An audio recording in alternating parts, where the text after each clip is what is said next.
जागतिक जल दिवस हा दरवर्षी 22 मार्च रोजी साजरा केला जातो। याच अंतर्गत अकोला जिल्ह्यातील कान्हेरी सरप या गावानं सकारात्मक पाऊल उचलल्यानं या गावाची कायापालट झाली आहे। सरकार आणि स्थानिक प्रशासन यांनी पाण्याच्या वापराबाबत जनतेमध्ये जनजागृती करण्यावर भर दिलाय।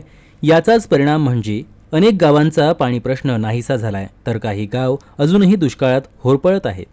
कान्हेरी सरप येथील या उपक्रमामुळे गावात पाण्याची उपलब्धता वाढली असून पाण्याची गुणवत्ता देखील सुधारली आहे।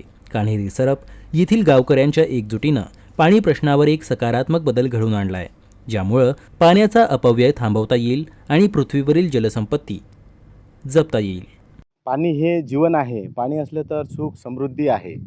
आणि हा जो बार्शी टाकळी तालुका आहे, 2017 अगोदर या तालुक्यामध्ये खूप मोठा दुष्काळ होता आणि पाणी फाउंडेशनच्या माध्यमातून आमिर खान सर, डॉक्टर अविनाश पोळ, सत्यजित भटकर सर यांच्या संकल्पनेतून जे सत्यमेव जयते वॉटर कप स्पर्धा पुढे आली, त्यामध्ये बार्शी टाकळी तालुक्याने 2017 साली सहभाग घेतला।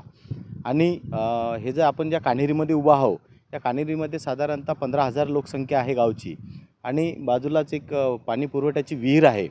अगदी पावसाळा झाल्याबरोबर डिसेंबरमध्ये पिण्याच्या पाण्याची भटकंती गावकऱ्यांची होत होती आणि एवढा पाऊस पडल्यावरही जवळपास 750 मिलीमीटर पाऊस हा बार्शी टाकळी तालुक्यामध्ये पडतो आणि एवढा पाऊस पडल्यावरही सगळा पाऊस वाहून जात होता, तो कुठं थांबत नव्हता।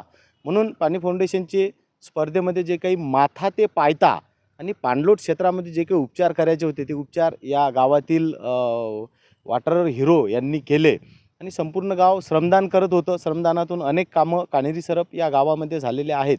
त्याचबरोबर या विद्रुपा नदीवर आपण उभे आहोत। या नदीच्या माझ्या मागे जे पाहता, या ठिकाणी श्रमदान करण्यासाठी अख्खं गाव आणि जिल्हाधिकारी आणि पाणी फाउंडेशनची टीम यायची।